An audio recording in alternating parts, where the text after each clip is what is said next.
trying not to get sick because everybody else is getting sick around me. Including So myself. every time I sort of feel kind of sick, I don't know if it works or not. I take some emergency, and then I don't feel sick, so maybe it's totally in my head, but whatever. Maybe. It's working for me. I've been all bumped up on vitamin C pills myself. Yep. So, anyway, welcome to Auto Off Topic. Oh, that was recording. Excellent. That's right. Everybody knows I'm sick. We're going to pull that move now. This is episode 14. I'm your host, Andrew. And I am Brad, the sick one. The sick one. Andrew took that time to take a sip of coffee I already. did. It was awful timing. It was terrible timing. So I went to the Rolex 24 this weekend, like I said I was going to. You did. You know what I did this weekend? Not to upstage you or anything? You watched probably more of it than I did because you watched it on TV. I didn't do anything this weekend. I did watch some of the race, though, yeah. Yeah. So how was it? It was pretty cool. So that was the thing I missed. I had to watch the last, couple passes on DVR or YouTube. You had to leave early? Because I had to leave early. You missed the questionable Taylor pass? You know, when you look at the in-car, it's not that questionable. No? You look from his viewpoint. I mean, the camera's kind of pointing towards the apex of the corner, but I think it was Albuquerque, is his name. I don't remember the names. But he went. He didn't win. I don't remember his name. But he went to the outside of the corner, and it's going into the International Horseshoe. So as you come down, so it looked like he was giving way. Well, he left a gap. Giveaway, I mean, and if you're in the final laps of a race and you give somebody a gap, they're going to go for it. It's one of those things where if it wasn't the final lap, they would just chalk it up as a racing incident. Yeah. But because it was the final lap and it was for the lead, it becomes a little different. I guess, but it wasn't like. I mean, or end of the race, yeah. If there wasn't enough space for a car there, how do you get there? Then right, so there wasn't enough space. There was enough space. He went for it, and then the guy tried to close the door too late. Like there's no, I read a couple things about it. There's no, you can't say that he didn't know he was there because they all have the radar stuff. They know the cars are behind them. Speaking of which, you just see the sonar and they have spotters. Yeah, on the Porsches. Yeah, they have those. They've had those in the Corvettes for a long time. I've never noticed them before this year. The Corvettes were the first ones that had to have geometry wars on the sketchboard of the. Because the RSR now they had to move the engine. Yeah, it's a mid-engine. Yep. So it's mid-engine. So I guess the rear window is just nothing. It's just vented, so you can't see out the back of it. So it's a light for seeing all the. It's a window to see all the neon lights inside the car. Yeah, that's the other cool thing when they put all these neon lights on them now. So when you're watching them at night, they look really cool. And the Audi was the most on television. I don't know about in person, but on television, the Audi stood out the most. It had neon lights and the cross bracing in the back window and deep inside the front air dam. It was really cool looking. Well, the Fords did too, and the buttresses on the outside of the body. Yeah, they had it there too. They all line up. But on TV, the coolest looking was the Audi. And then they do what happens. I mean, it was. So I guess all right, I'll rewind this. I'll get to that, what I was going to say. So I went to the Rolex 24. I flew in. I got to Orlando at 12:30. I hustled down to the Hertz counter. I got my rental car because I was in Orlando. I need to get to Daytona. It's an hour away. So you rented a Porsche, obviously, because it can be within the Yes, beam. Exactly. I rented a Porsche, so I'd fit in. Right. Except they gave me a Beetle. Ah. It was or similar. They're like, wait, it's Hertz the same. Porsches? I don't know. What were you supposed to get? I rented a Nissan Versa because it was only $40, and I didn't care because I was just going to sleep in it. I guess the Beetle's an upgrade from a Versa. I guess. But so the guy's like, so it's just you traveling? I was like, yes. He's like, do you have a Beetle? He's like, I have a Beetle. Do you mind? I was like, whatever. I just need to get out of here. Yeah, it's fine. And then after I finished the paperwork, I'm like, that damn thing's going to be yellow. And as soon as I go outside, I go to the spot. It's a yellow Beetle.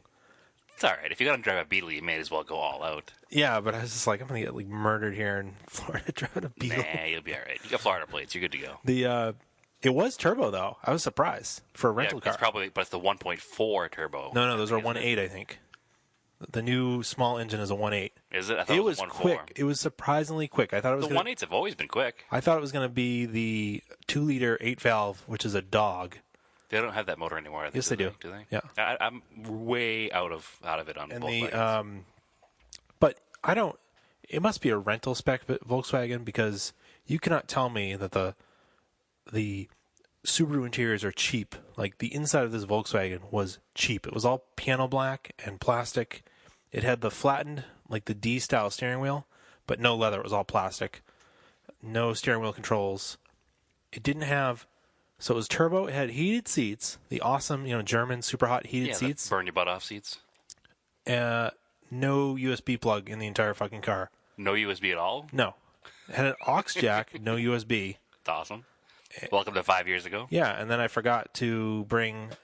I always, every trip I probably buy a goddamn USB 12-volt adapter. But well, you would think that I'd have one in the car. Yeah, lately, 2016 car. Lately I haven't because the last couple rental cars I've gotten have a USB plug. At least, even if it's not to sync my media, it will at least charge my damn phone, and then I just use the Bluetooth in the car.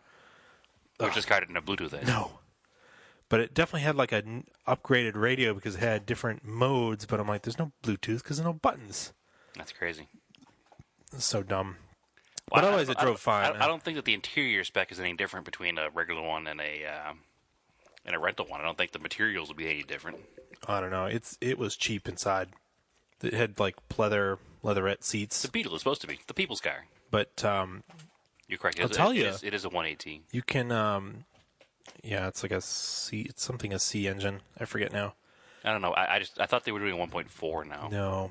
So you can. Maybe they are in the Golf.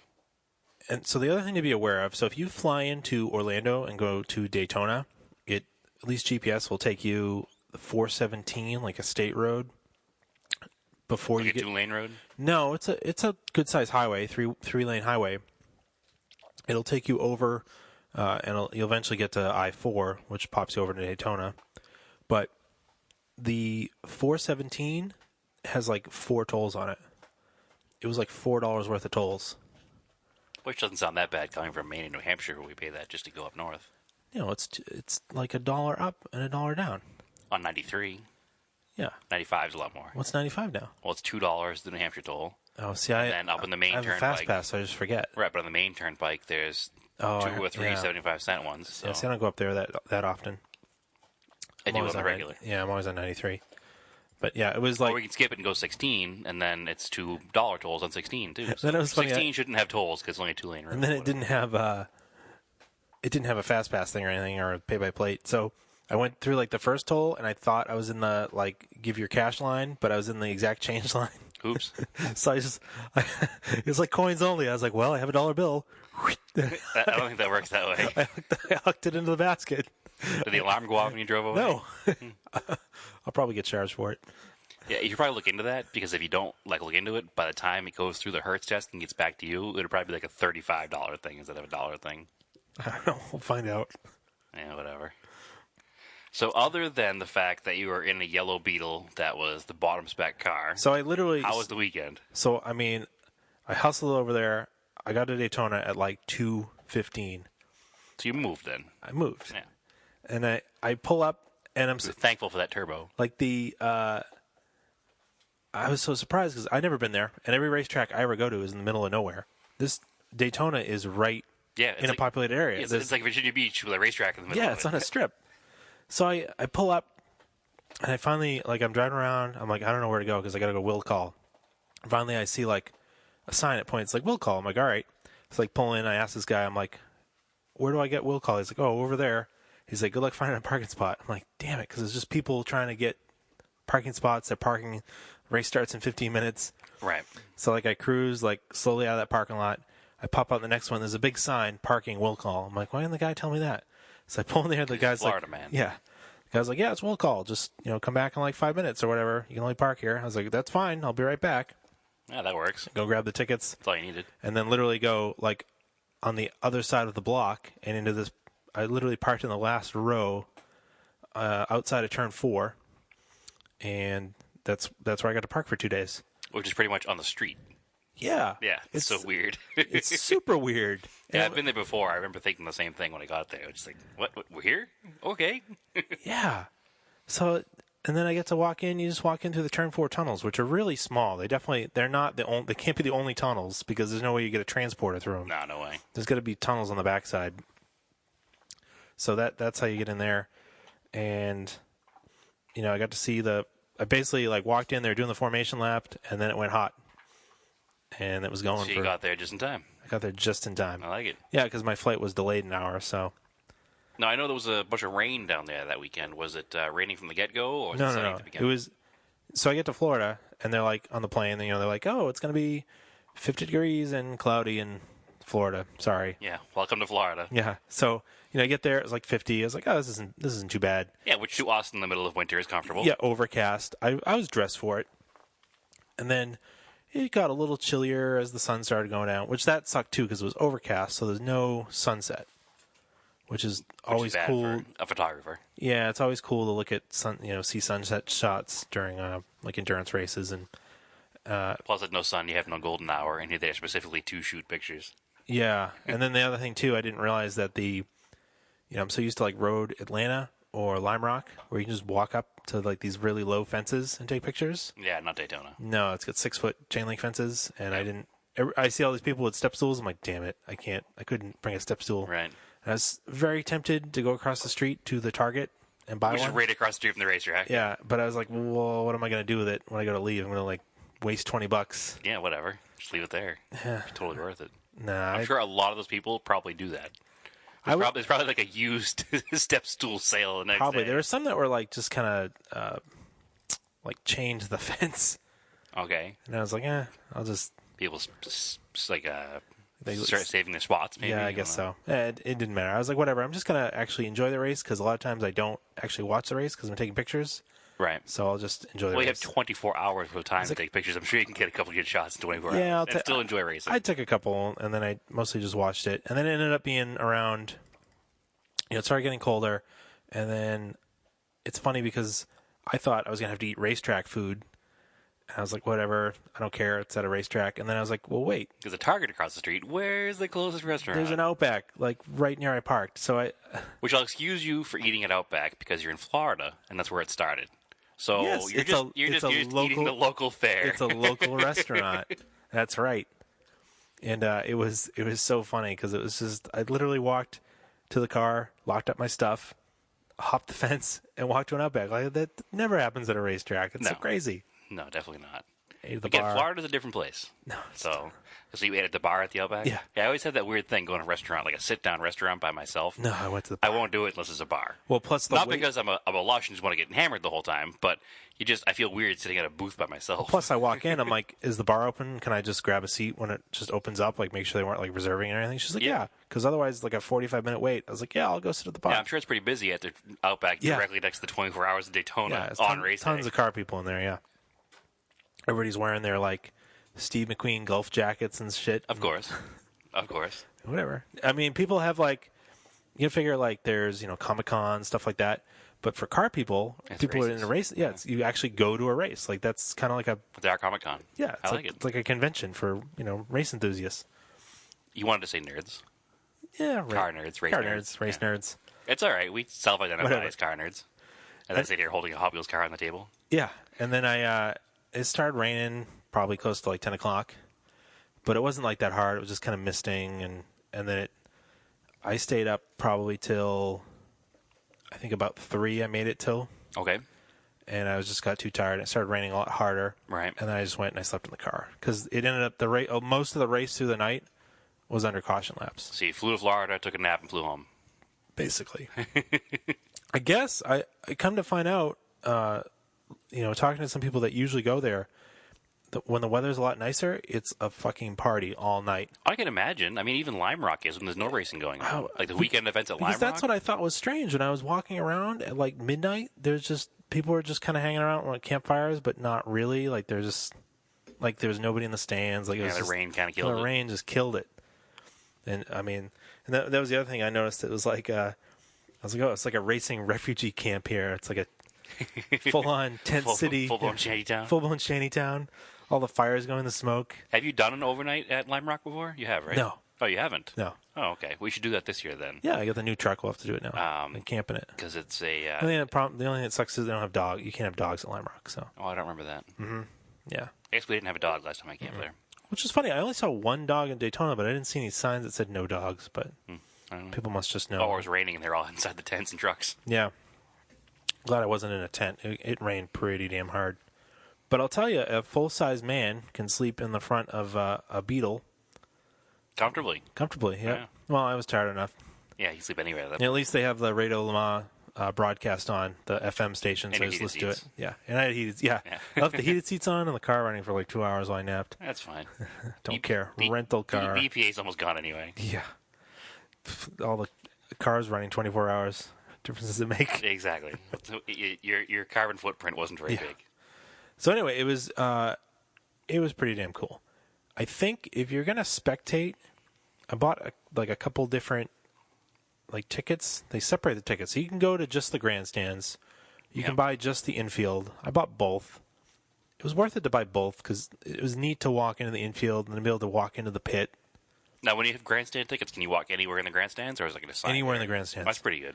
So you've been there on race day, and obviously on Daytona 500 race day, obviously it's all assigned seats, and it's 100%. It's packed with people. Yeah, you can't move. There's barely any people. You could go anywhere you want. I walked all the way up to the top to the nosebleed seats. Yep. It's impressive, how big everything is, and how it's pretty well laid out. You can see everything as long as you're up high enough. Yeah. Did you walk up behind the tri-oval? Oh yeah. Yeah, you could stand right behind the tower. Because that's where our seats were for NASCAR. Was that the third or fourth row behind the flag man right there? And I remember being in awe of how good the seats were. Yeah, and it's funny. It's definitely, you can tell it's so well thought out, so well engineered that banking is what is it, 38 degrees? They said That's pretty high, pretty steep. So, but it's not just to make the cars let them go around the track faster. It puts, as you watch the cars go by, the side of the car is facing you as it goes by. It's you're looking in. Almost like you have a car on a shelf in front of you and you're eye level with it. Exactly, because you're looking down and you're looking right into it. And I was like, oh, that is perfect for advertising. This is all well thought out, all well set up. As far as spectating go, that's why that's why NASCAR is so popular, because it's so easy to spectate. Oh, very easy. I mean, you could sit and you could watch. Especially on the oval track, so you can see the whole thing from anywhere. Even this being a 2-mile super speedway, you could see the whole track. Yep. It was amazing. Yeah, I remember being amazed by that when I was there as well. It was crazy. I mean, even better sight lines than at the New Hampshire track, I think. Right. Well, because the other thing you think about, too, when you have a smaller track, things are more condensed and things are going to be blocked more. So this way things can be spread out more, so you can have more sight lines through things. And it doesn't, watching the race on TV, the Rolex 24, doesn't do it justice, because you don't realize how big the course is. Longer than the super speedway, because they run the infield configuration. And they run a majority of the super speedway, too, do they not? I was surprised at how much they actually run.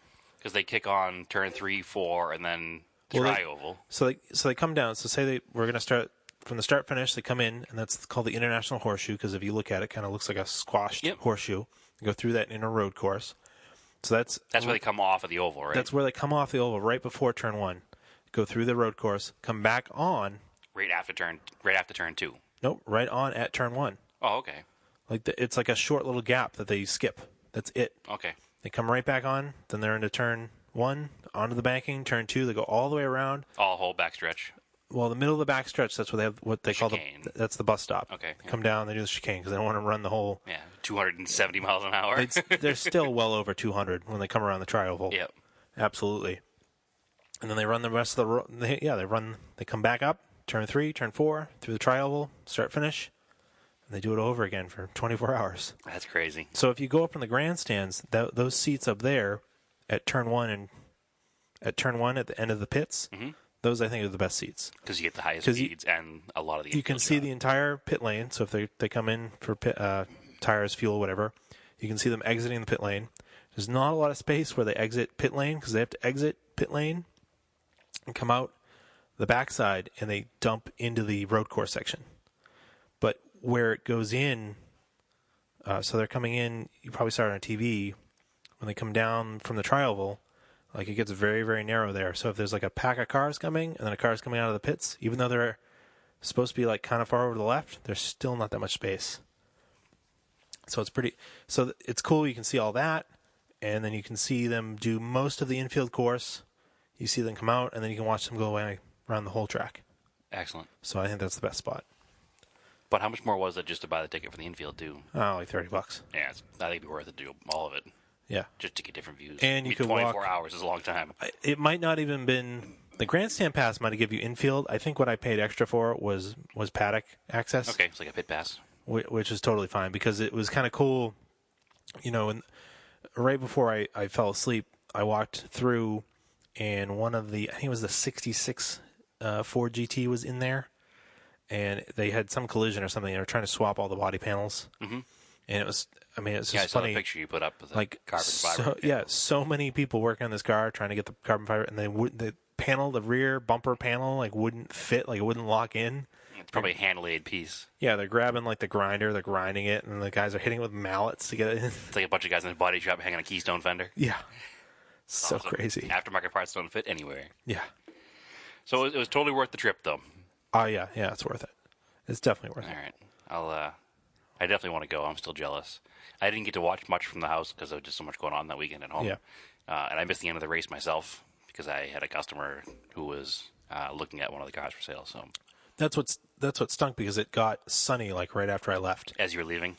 Yeah. The finish, I remember seeing the finish after I went back and watched highlights and stuff. The track dried up and it got sunny and they got super back fast. To slick. Yeah.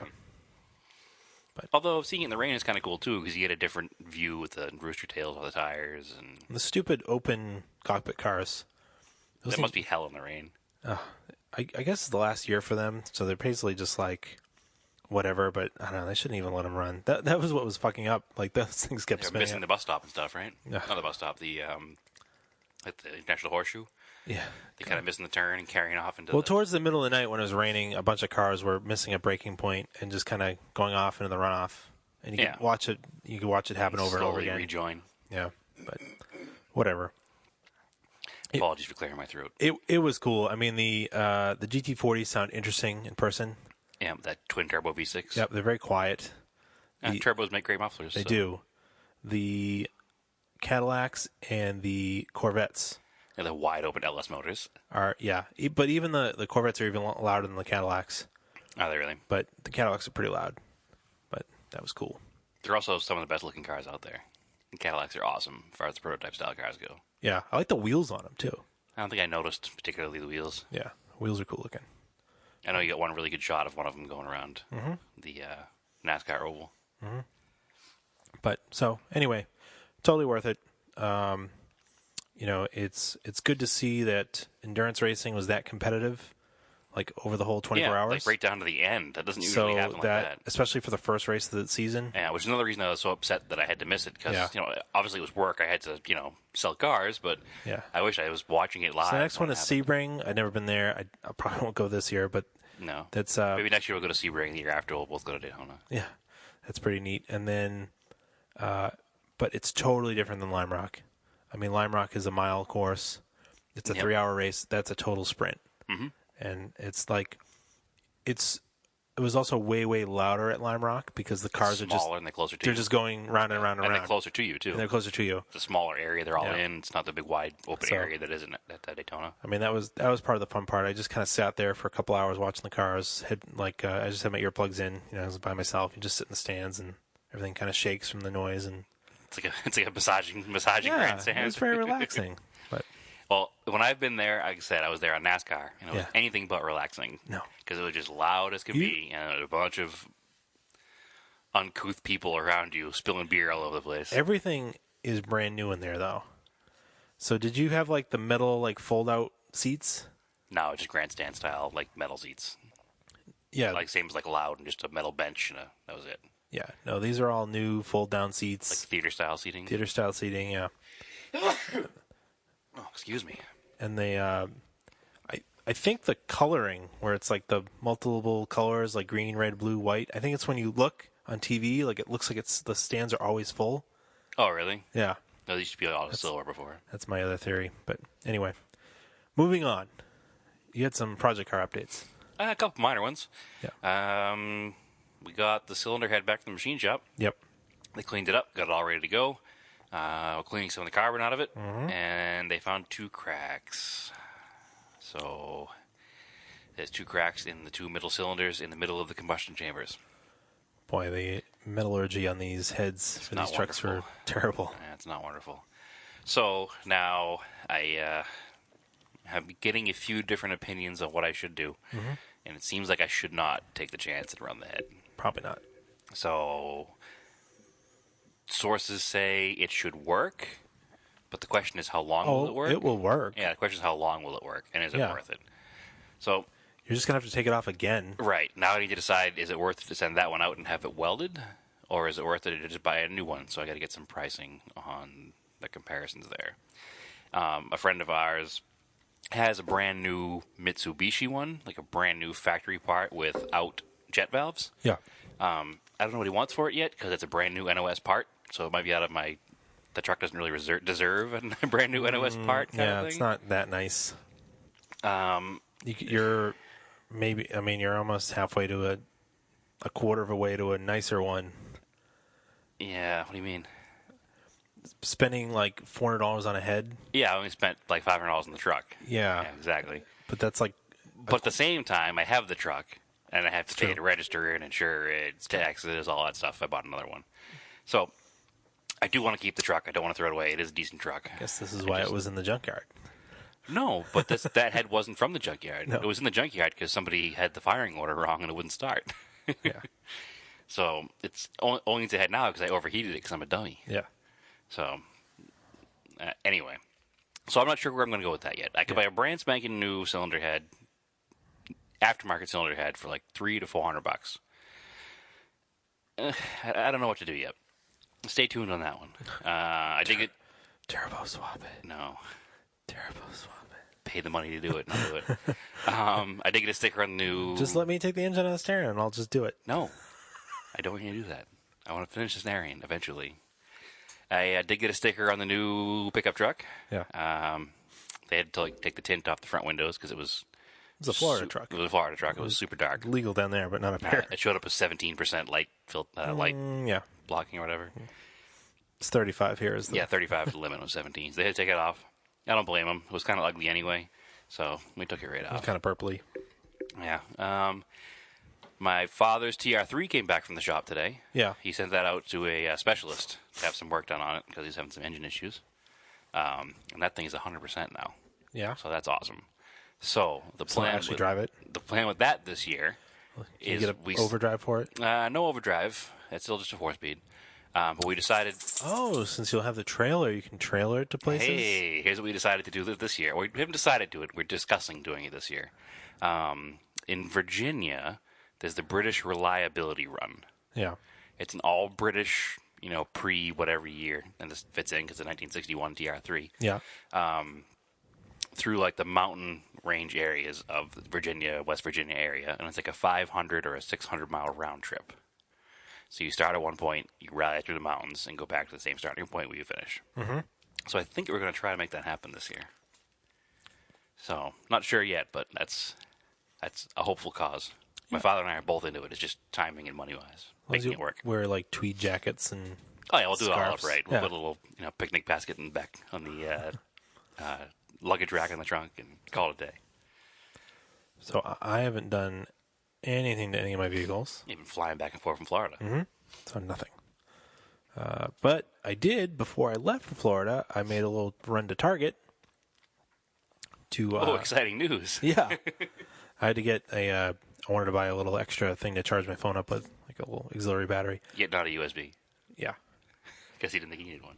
So, always, as what you do when you go to Target, is you swing through the Hot Wheels aisle. Of course. It's the only reason I go to Target and Walmart. Walmart. And they had the new air-cooled line of Hot Wheels there. Yes, they did. And I apparently should have bought all of them, but I only bought the Fiat 500 and the 356 because those are what tickled my fancy. The 356 is the most, the nicest Hot Wheels car I think I've ever held. It's really cool. Yeah. It's like a really pretty dark blue, and what do you call them? I'd call them decals, but they're tampos or something? Tampos is the proper term for it, but the livery. Yeah. The big white gumballs in the doors and the hood. Yeah. And it's number 356A, because the car is a 356A, obviously. And then it's got, I don't know what kind of wheel those wheels are supposed to be. It's like a steel wheel. Like a deep dish steel wheel. Yeah. It's got the rubber chrome reverse style. The rubber tires, and even the leather straps are painted on it. Yeah, it's really pretty. It's like super cool. Yeah, if you can find it, pick it up. I think it's going to be hard to find because the Hot Wheels collectors, or scalpers, as I should say. The hoarders? The hoarders have bought them all because I literally went to that same Target the next day and they were cleared out. And I went there at like 8 o'clock at night, so Yeah, somebody went there I went either Saturday, late or early. Everyone was cleared out. There's a whole set of 5 cars, air-cooled cars. Yeah, because they had... I don't think there was any left of these two. I think I bought both sets. Yeah, well, thank you for picking up for me. Yeah, I bought 2 for you, because I didn't buy them to hoard. I bought them to collect. give to you. Yeah. And then the Fiat 500 is pretty cool. I wish it had solid white and not pearl. Yeah, whatever. But it's got these really neat little 4-spokes that I think are new. They are. They're a smaller version of the one that came out on the Datsun 510 wagon in the Japanese car culture line. Oh, I am really nerdy when it comes to Hot Wheels. Yeah, There's and no they got question. the rubber tires on them. They look pretty cool. Yeah, they're really cool. And then I spotted it there, but I didn't buy it because I'm too cheap. But you bought for me. I guess we're trading it for the other 2. Well, that's the thing. You bought these 2 for me, and I was like, I'll give them the Alpha. Yeah, you gave me the Forza Alpha GTV. Yeah, GTV. It's like 68-ish, 69, 70, somewhere in that range. Which is a cool... It's the lightweight with the fender flares, and that's a cool, very detailed Hot Wheels car, too. Yeah. I've got this Tamiya kit. I should build it. Yeah, you should, actually. Full engine Didn't you detail. build it before, when you were younger? I tried to, and then messed up the paint, as usual. As usual. Because you're young and dumb. So that's that. Anything else for scale cards? Oh, I got my Delica kit, the Aoshima Delica kit. Delica, for those not in the know, is a Mitsubishi van. The Star Wagon. Mitsubishi van. They were sold here just as Mitsubishi van, I think, and they were only sold in two-wheel drive. Yeah, only two-wheel drive. But the ones sold in Japan and other parts of the world were four-wheel drive, basically a Montero chassis. Yeah, it's kind of like a mixture of not a Montero, but a Triton. Yeah, Mitsubishi Triton pickup truck. Yeah, it's a mixture of them. Which is very, very, very cool. So we'll have to get into this one later. Right now, just looking at the box. Yeah. That is a very cool vehicle. Our friend Chris has one of those. Super nice kit. Very detailed. Of a super cool car. Mm-hmm. So I don't have any scale project car updates other than I managed to lose the taillights on the Evo kit that we're both building. I put them in the purple stuff to strip the paint off of them because when I glued them on the car, the paint wasn't quite dry yet, so it pushed the... But what paint did you use? Just a clear Tamiya. Rubbing alcohol would have taken that off. Yeah, well... Yeah, we can. It takes the acrylic off. Listen, we can talk about what I should have done all day long, but what I did was I dumped it in the Castrol Super Clean because that's a paint stripper. Yeah, so they probably dissolved them. And it dissolved the clear plastic taillight. Yeah, because clear plastic is very brittle. Apparently, yeah. So live and learn. You can leave the car bodies in there for months at a time, and it's not an issue, but apparently you cannot leave clear parts in there for more than a couple of days. So I no longer have taillights for the car. So I will try to contact Fujimi, I guess, and see if I can get a set of the clear tree for the car. Because it's irritating to me now because the car's done otherwise. Yeah. Somebody might have it somewhere. Yeah, maybe. It's not one of those things you have extra lying around because no matter how you build the car, you should use them. So we're going to do this week what I'm going to call Auto Off Topic Theater. And I hope this is a... Theater. I hope this is a recurring thing where we're going to look at like automotive-based documentaries or automotive-themed movies. And or just motorcycle in this case. Yeah, a momotorcycle in this case, and just kind of talk about mechanically themed movies and documentaries. Yeah, because that might be kind of a fun thing. I like watching documentaries. Because I like the way learning. Yeah, I like learning. I like the way documentaries are made. Yes. Also, as aspiring horrible filmmakers, yes, we like to watch the techniques used to make other films. Yeah. I mean, so far we haven't really made many films. Just the quick film of the Cressida and the quick film of the Montero Hub installation, but. Yeah, I guess everybody started somewhere, right? So, don't be fresh. So, what did we watch this week? We watched what we started to watch this week. I haven't quite finished it yet. I haven't quite finished it? Almost. I finished it last night. So, I mean, there'll be spoilers here, but what we watched is 13 years old. So, if you haven't watched it yet... Like we hadn't. Too bad. But you can't really spoil it. You can't really spoil a documentary. No. So, and because everybody knows what the ending is anyway, so you can just... Yeah, they're still alive. They made it. Yeah. So we watched The Long Way Around, which came out back in 2004. And I remember hearing about it. It was Ewan McGregor, and I didn't know the other guy's name until I watched it. Charlie Borman. Yeah, he's like a bit part actor. Yeah, he's a little character actor. I guess they're best friends. They met on a movie, whatever. Yeah. The whole documentary series is kind of romancy, but it's funny though. Yeah, it's funny. It's how two guys that spend 115 however days many together, days it was together would wind up being. Yeah. And basically what their plan is that they enjoyed riding motorcycles. They wanted to ride 2 motorcycles from London to New York by Correct. way of East. East. Yeah. So that means Russia. Yeah. Siberia, So somehow, all the stands. I mean, I remember hearing about this back in '04 when it came out or when they were doing it, but I just kind of missed it because I don't know. I think it was a TV show on the BBC. It was definitely a TV show somewhere. And then, obviously we didn't get it here because we didn't have BBC America at the time, I don't think. And obviously there's no streaming or I don't know if it came out on DVD. And if it did, it probably wasn't in US format. Yeah, so that's the thing. It's before HD. It was before YouTube. There's no... The very beginning of YouTube, but... I think YouTube kind of took off in like 2007, I think. Oh, was it that late, really? Yeah, I think so. I feel like it's longer than that. Well, that's still 10 years. Ugh. So anyway, and I mean that was one of the funny things when they were setting up for the document, the filmmaking, the trip itself. The trip itself, they had to get this company because GoPros didn't exist. It was a huge production. Yeah, like a huge production. Yeah, like it started off as the two guys they wanted to get in their motorcycles and they wanted to ride all the way around the world. They wanted to ride the long way from hence. And then they realized that they should record it. They should record it if they're going to do it. And then they're like, how do we do that? Producer, and then they hired all these other people to help them, and it took. I think they spent like 4 months setting up. They had an office built, and like it was like a full-time job for a lot of people to make this movie. The beginning of this documentary, and you should all watch it on Netflix streaming because it ends on February 15th or something. It's going off the air. Yeah, which is stupid. It's been on there forever. I know. I've had it in my damn queue forever. I never watched it. My list. Sorry, it's not Q anymore. Yeah, well, people know what it was, I guess. It's a British show, so we're going to call it Q. Anyway, so the first few episodes... It is available on DVD, though. You can buy it. And honestly, if you don't get a chance to watch it, it's totally worth spending the $10. I bet you can rent it on Amazon Prime, too. Yeah. It's totally worth it. I mean, it's a very good documentary. Mm-hmm. So anyway, it was a huge, huge thing to put it together. 4 months of preparation. Yep. 4 months of trying to get sponsors. 4 months of trying to get passports and visas. Yeah, and you see this whole thing as it unfolds. You see how they're, you see the behind the scenes of like creating a documentary and how they actually go through it. And they had to hire. They wanted to film them on the bikes, but they didn't want to. They had a support crew that followed them, but they didn't want to have. They're behind enough to not be in all the shots, though. Exactly.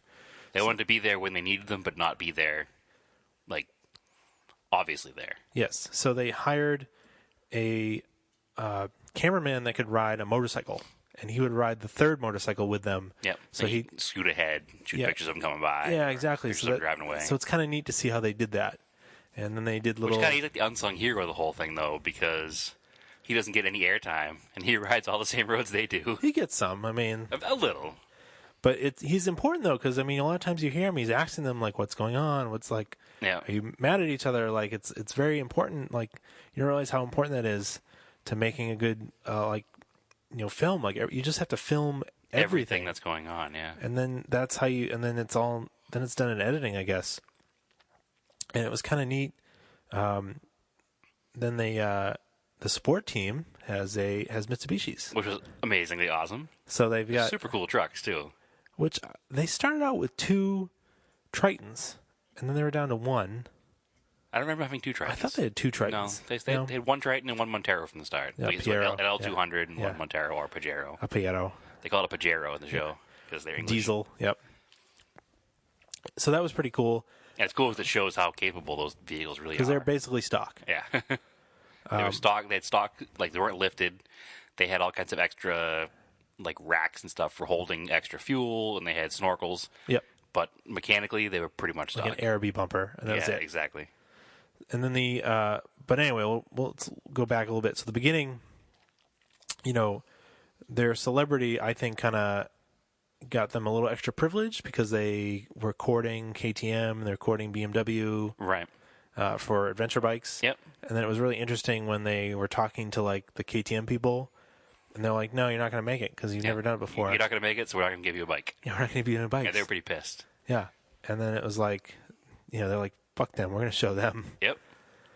And they did, I guess. So, I mean, BMW got all the advertising But it's funny, for it. KTM got a lot of advertising out of it, too, because they discussed KTM a lot on the show.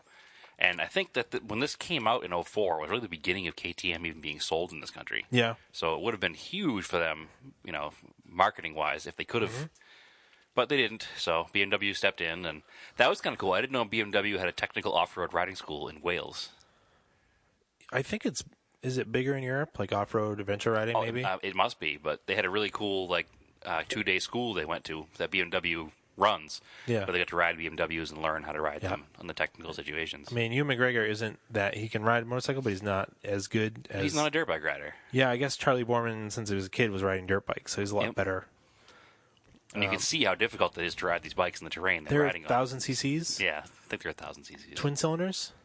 They're opposed twins. Opposed twins. Yeah, standard. I mean, BMW they're all loaded up with gear. I mean, they're very, very like heavy. 700-pound, 800-pound motorcycles by the time they're all said and Yeah. done. And they were sinking into the mud, and they had to go 3 or 4 feet at a time and put the bike stand down, and help the other guy go 3 or 4 feet, and it was pretty interesting, especially in the Russian, terrain. Oh, when they got to Mongolia.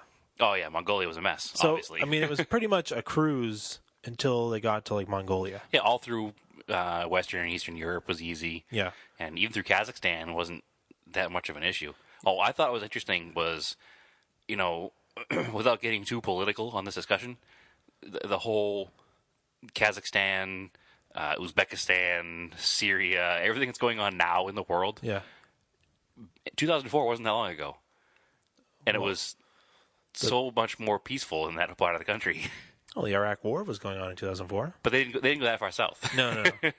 But I mean, it's just how much has changed from now to then. Like, I don't think riding through Kazakhstan now would be as easy as it was for them in 2004. No, probably not. Or even in Russia. Or as friendly as it was for them. I mean, they're not Americans; they're British, so it's a different attitude towards them. But I mean, they're riding in Kazakhstan, and this guy opens up his house to them. Well, the other thing too is you got to remember too at that time, Ewan McGregor and the Star Wars prequels were huge, so he was a big star at that time. Yep. So a lot of people knew who he was. But still, so that helped a bit too. I mean, you're driving through Kazakhstan, and this guy's like, follow me, and they wind up at the guy's house, and he puts them up for the night, so they don't have to camp somewhere. Yeah. And that was, to me, that was just cool. Like, here they are in this completely foreign country that a lot of people who live here, or a lot of people that we know, would be like, I'm never even going to go there. And this guy was so nice that he just took him in. There you go. People are generally nice. Yeah, people are. The whole movie is a really kind of an up for humanity. Like, it's a really good movie. And they were doing stuff for UNICEF. The whole thing was for children. UNICEF. Yeah, it was very cool. All the money they made went to UNICEF, which is good too. Another reason to buy it if you can. But a lot of it was just super hard, super technical riding, especially so through Mongolia and the Road of Bones. Yeah, they almost gave up. At one point on the Road of Bones, which is in Siberia, it's called the Road of Bones because it was Stalin's project back in the 30s. Well, yeah, he took all the educated people, all the people he thought could be a threat to him. All the educated middle class were taken from their homes, yeah, and brought to be like basically slave laborers to build this road because he didn't want anybody to be educated to go against what he was doing at the time. So, I mean, that wasn't even that long ago either when you think about it. I mean, it wasn't even 100 years ago. No. It was the 30s. My grandmother who's alive today was alive then. Yeah. It's like, that's scary to think that that happened in modern times. But they call it the Road of Bones because anybody who died while working on it, the ground was so firm that it didn't make any sense to dig a 6-foot grave for them. They just buried them in the construction of the road. Yeah. And but before they got to that point, I think they were still in Mongolia. Okay. And Claudio's bike broke. Yes. The frame broke. Yeah, and it broke. They re-welded it. Claudio is the filmmaker. Claudio's the filmmaker. So they re-welded it. But they didn't disconnect the battery when they re-welded it, so they fried everything. They fried the ABS and whatever, so it didn't work. So they had to buy him this little Russian motorcycle. Yes. And he was just MM, I think it was called. Yeah, and he was just like tooling around, because it was so much lighter than their bikes were. Yeah. He was like skipping over the top of the mud, and they were sinking into the mud. Yeah. It was kind of funny. It was cool. It was a little 2-stroke, too. And then it broke. And it was brand new. And, how much is it going to cost? And it was like $1,200 American dollars. Yeah. And then it broke, and these Mongolian guys showed up and just fixed it for him. They fixed it, yeah. Because they know how to do it. Yeah. Because they have to. Yeah. And I guess all the parts and tools were on the motorcycle. Yeah. And they didn't even know it. Yeah. Like, they were all like a tool roll under the seat. Yeah. And they're like, oh, these guys are here. And they're making fun of us because we had all the tools and parts. And then it was crazy because that brings me to my next point. The producer, I can't remember the guy's name. It was the American guy. Yeah, I don't remember his name either. But he was driving off road. I don't think he's ever been off road. He was driving way too Clearly fast. not. He was booking. and he was in the Triton, and he rolled the Triton. Yeah. Like There's like 800 gallons of gas on the roof. I don't even know how. The only thing I can think of is it had the leaf springs. Bound up and you pitched bound him. up and then pitched them, because it'll The throw way you. the way he told the story Yeah. was he caught a rut, and he was moving pretty quick, and it pitched sideways. And when it pitched sideways, it caught another rut and just dug in and rolled over. Yeah. But they definitely junked it, that's for sure. There was no fixing that one. No. And then he's driving it with goggles afterwards, and Yeah, because no windshield. yeah. And the Russian doctor that was with him was so pissed. I mean, Yeah, he was mad. well, It's not worth life. yeah. Crazy. And then he's driving. I'm watching him driving that third gen. He's just hammering it through the mud and stuff. I'm like, oh my god. And it kept going. Yeah. But I mean, if it just go a little bit slower. Like the coolest thing with the four-wheeled vehicles was when they were on the Road of Bones. Yes. And they got to that washout. So they didn't have the Road of Bones. It was too late, too early into the spring. Right. And all the snow melt was melting. too high. So the rivers were too high to ford. Yeah. So they had basically had to sort of abandon the bikes, but they flagged down a local trucker. Yep. Driving his Gaz. I think it was a Kamaz. A Kamaz, whatever it's called, Kamaz. Yeah, they said Kamaz in it. So, and you can see now it makes sense why Kamaz dominates Dakar. Yeah, because they drive it every day. They build these trucks, these ridiculous like 6-wheeled trucks, super jacked in the air. It goes through like 8 feet of water. They loaded up the bikes in the back of it because it was an open trailer. This truck driver happened to be going in the same direction. I'm sure they threw him money. No, they paid him in whiskey. Yeah, whiskey or They give him shots of whiskey before they took off in the truck, and they're like, we shouldn't do this. that was the other funny thing is when they get to certain border crossings, they'd have to grease some palms. Yeah, exactly. But they were prepared for it. They knew that was going to happen. They were told they had to do that. That was the way it works. And before they got to the Road of the Bones, though, they took the train. Oh yeah, they had to grease palms, take the train too, because they wouldn't let them put the motorcycles on the train. So they just sneaked the bikes onto the train, and then they just rode in the boxcar. They rode in the back with the train, with the bikes. So it's pretty cool. It's definitely, if you're into adventure stuff or have any interest in like automotive documentaries or anything like that, you should definitely watch it. It's on Netflix. You probably already have Netflix. Yeah, just watch it. So and watch it now because it's going off. Yeah, the air watch it soon. now. There's a second one too. That's a long way down. I think they go through South America. Yeah, I think so. So I don't know if that one's going off. I don't know. We'll start watching it soon though. Yeah, we'll try to watch it soon. So it's pretty cool. So they get all the way through Russia, and then they got to Magadan. Yeah, which where the Road of Bones ends. That's where the Road of Bones ends, on the east coast of Russia. And they took a plane to Alaska. Anchorage. Yeah. Anchorage. And that was the craziest part to me, the whole thing, is after they finally... Well, first of all, the bikes weren't even tied down on the airplane, which is ridiculous. Yeah, so you're trying to find an airplane. They were flopping around in the back of the airplane. They're all smashed up when they got there. Yeah, 800-pound motorcycles just rolling around in your aircraft. But what killed me was they had this, pretty successful trip the whole way across all of Eastern Europe and all of, Kazakhstan, Mongolia, and Russia, through Siberia. And then everything's going wonderful and great until they get to Canada, and then some punk kid in a cell phone rear-ends him on the motorcycle. It's like, what is going on? Yeah. Yeah, he nearly gets killed by a kid in Kid in Canada. Civic, yeah. Yeah. Oh, it was CRV. It was Red Honda, that's all I remember seeing. Oh, my gosh. Like, he somehow, like, the way they described it, the bike went up in the air. Like, Yeah, you can see where it went up on top of the hood of the car. Yeah, he hit the back tire. Like, the absolute nightmare, your nightmare on a motorcycle is to get hit that way. And that's what happened. And that's what happened. He somehow didn't go over. And even the state trooper was like, he should be dead. Like, Yeah. this kid almost killed Ewan McGregor. Like, Yeah, and that was in North America. Yeah. Like, that was the kind of person we encounter on the roads every single day. Yeah. Just some distracted driver, some distracted teenager in their Honda. and I don't remember those big forest fires in Alaska at that time. But, again, it was 2004. The internet wasn't what it is today. It may not have made real news around here. It probably did make news around here, but also in 2004, we spent every waking moment playing video games, not caring about the world. Oh, but what was cool, though, because when they were back in Mongolia, they ran into an American that helped them.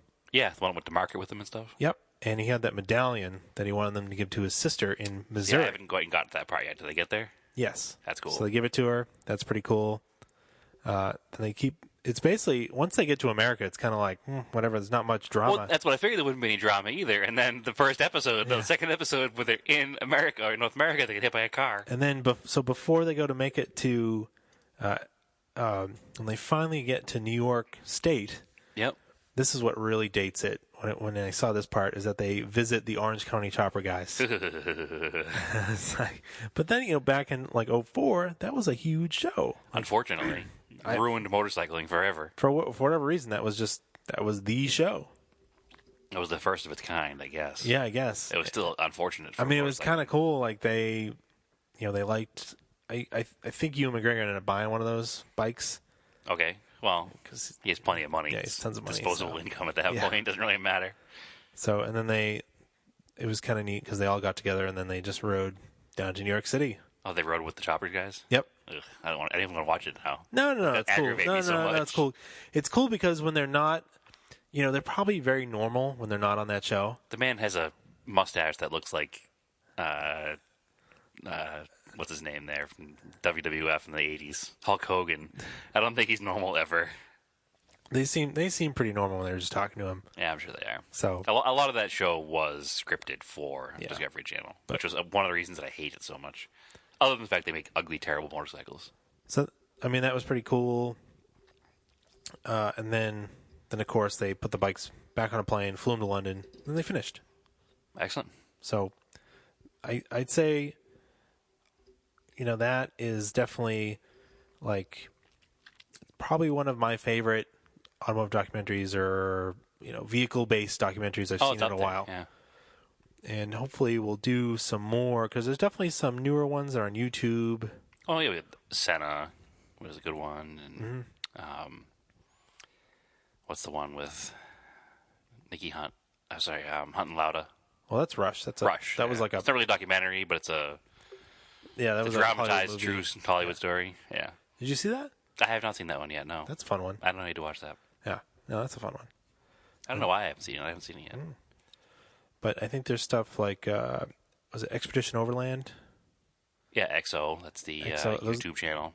YouTube series. Because those are the guys that were in Alaska, right? They wanted to make it down that trail. They couldn't make it down. There's Mountain State Overland, which is the MSO, and there's Expedition Overland, and I always confuse the two of them on which one's which. The MSO are the ones that are in like Tennessee. Yeah, Mountain State, Tennessee. And they went to Maine. They went up to here last summer. Yeah. That's not as so. XO is the Expedition Overland is the better one. It's more off-road driving. Yes. Whereas that's a little bit more about the camping and equipment stuff. It's. I enjoyed it, but not as much as Expedition Overland. Yeah, I want to see the action of actually off-roading these vehicles and making it over stuff. And that was probably why the Road to Bones part was our favorite part. Yeah, because it was off-road driving, which we love doing. Yeah, and they had to go over rivers and they're using the trucks to pull them across. And so when are we doing our long way around in a truck? Yeah, in a Montero. Well, see, that's the thing. Everybody thinks overlanding has to be loading up your truck and then driving around the world. It doesn't have to be that. Like you can. No. There's plenty of places locally you can just explore do a day trip. Dirt roads. Yep. That's all it takes. Or we did that 5-day trip where we went across Maine. And that felt like we were in the middle of nowhere because we were. Yeah, it wasn't quite Kazakhstan, but it was definitely the middle of nowhere, and it was far out of cell phone range, and it was just old unmaintained roads. So it was very similar style stuff. Not that we did anything nearly the same. I'm not saying that at all, but it was definitely there's a lot of ways to have fun with the overlanding lifestyle without going too extreme into it. No, that's the thing. The long way around is definitely an extreme version. Oh yeah, of it. I mean, you can't get any more extreme. I mean, clearly, having the money to do it, and the money and the time, time. Those months of riding. It was 4 months on the road. When you're a Hollywood actor, then you can afford it. And plus, they made it into a movie, so they're actually getting paid to do it. Exactly, it wasn't a vacation. It made sense, and then that was the other neat, all the stuff they got, like free tools from Snap-on and all this other stuff. Yeah, which is irritating as that they have so much money. And he's like, ever since I was a child, I've dreamed of having a Snap-on toolbox. And I'm like, you just buy one, you rich jerk. Yeah. Whatever. Yeah. It is what it is. That's how they get that's how they get money and everything to do it. And so I'm fine with it. That's a cool documentary. Check it out. Yep, absolutely. It's off the air, off of Netflix air on February 15th, so watch it now. Mm-hmm. It's, what, 9 or 10 episodes long? Yeah, I About mean, 45 minutes each, so it's a long haul, but it's good. It only took me 13 years to watch it. Yeah. So, but it only took you 2 weeks to watch it once you started, because it's good. Yeah, I mean, it's worth it. It's not in high def. There's no fake drama. There's no crap. It's none of the stuff you see on the Discovery Channel. It's a good documentary. It's a good show. Mm-hmm. It's got everything that makes a good show. It's got funny parts. Yep. There's heart to it. It's Yep. got some drama, but it's not like... I mean, they go to the children of Chernobyl, which is like, it's amazing how many generations later are still sad. affected. But it's I won't say it's fun. It's interesting to watch. What really got them was that the bear hunters. Yeah, they just shoot the bear and then skin it and leave the carcass in the woods. Yeah, well, I don't know. That's what they do over there because there's no rule against it. Yeah, so they don't make much money driving trucks, so they just pull over and shoot a bear when they see it. Yeah. So, different world. Yep. Different world. So, anyway, check that out. I think we're going to call that a podcast. I think so. Coloring contest is over. Yes. So if you haven't got your entry in, we'll keep it open until you've heard this episode. So we'll keep open entries until next week. So anything that comes in before next week's episode. So, yeah. All right. So technically the coloring contest is over, but because we didn't really mention it, we'll just mention it one more time. We'll give you this week to get everything in, and we'll discuss it next Wednesday. We'll extend the deadline for you. We'll extend the deadline for you. We have. You didn't do your homework. We'll extend the deadline for you. We don't have a ton of entries. We have about 10 total, I think. Give you a grace period. I have a couple that I have to get to you, actually, Andrew. I have to send down to you as well. So we'll give you a little grace period. Get your entries in. I've colored a bunch. I have to color some. I'll put a picture of mine up on the thing. Obviously, ours don't count as entries. Nope. I mean, maybe they do. Nope. That's a scam. I'll have to color some. Yeah, my daughter colored one. My wife colored one, but those weren't found either. So anyway. So yeah, get your coloring contest in. Officially, it's over, but we'll extend it next week just because we talked about it just now, and we're nice people. I was you want more? Interviewed for the Untitled Car Show podcast. Excellent. That was I actually recorded it after last week's episode. Is that up on the air yet? Nope, that's going to go up. I believe. Let's see. He said this is last week. He said next week, so I think it's this week. As soon as I know, a 7-day broad stretch of days it could have gone up. Well, our buddy Justin Hughes, I guess, is writing up about the episode for Right Foot Down. So he asked me some stuff last night. Phone alarm just went off. And then that's the phone alarm to remind you, to remind me, to remind you to find the calculator. Oh, okay. Yeah. I'll check my phone. Anyways, so I think I'll be up next week. I'll definitely post links to it on our Facebook page. Okay. And so you can listen to me there. You'll probably know most of the stuff about me already, so you don't have to listen to it if you don't want to. I will anyway. I listen to our own podcast, narcissistic jerk that I am. Okay. No, I do just to make sure everything sounds right. I do for like a few seconds while I'm editing them, and that's it. Yeah, I don't listen to it, start to finish as the whole thing goes on. But I like to listen to it, and I'll fast forward it a bit, and then let's do a little more, and then fast forward it a bit, and make sure it's all good. So you can find us at Auto Off Topic Podcast on Facebook. That's where you can submit the coloring contest. Absolutely. I will post links to the Untitled Car Show interview with me. I will also... hopefully I should have up some pictures. I didn't take too many, but I'll have some pictures from the Rolex 24. Not quantity, quality. You got some good ones. So A couple of good ones. Unfortunately, one of the good ones is of that ugly BMW art car. Yeah, the fart car. The fart car. What did it say on the door? It says fast. Fast, yeah. It's I do like the edit that I saw somebody put online. the taco? The taco car, yeah. That is the worst. Get that away from there. Sorry, making noise. That is the worst art car. It's pretty horrible. All I can think of is the Always Sunny when they're trying to figure out what art is. Yeah, exactly. It's just art is only what you'll pay me for. Yeah. I'm not familiar with the artist of the car, but I guess he's famous just for putting geometric shapes over photographs. Yeah. Is basically what he does. It's really weird. So he put geometric shapes over the car, and then he wrote the word fast on the door. And wasn't the passenger just a picture of the car? Yes. Which is really bizarre. So it was like one of those late 80s mini trucks as an airbrush picture of itself on the tailgate. Yeah. But it wasn't. It was just like a vinyl sticker picture of the car itself on the door. It's like I was in Forza and I just added these random stickers to it. It was pretty terrible. So dumb. Again, I'm not educated in any way about the arts. I know what I like when I see it, and I know I didn't like it. So I guess that's how I'll say about that. Because I guess some people will think that it's art. Art is subjective. Art is subjective. Much like I was subjective that was terrible. So right, much like you're subjective if you listen to our podcast or not. Some people might think it's terrible. Some people might think it's a little less than terrible. If you don't think it's terrible, you should please rate and review us positively on iTunes. Absolutely. If you do think it's terrible, don't though. Please don't. We need all the help we can get. No. And share it with any friends. Absolutely. You can find me at Raced and Anger on Instagram. You can find this podcast at Auto Off Topic. Brad is TSISS 350. Thank you for putting the emphasis on that. That's right. And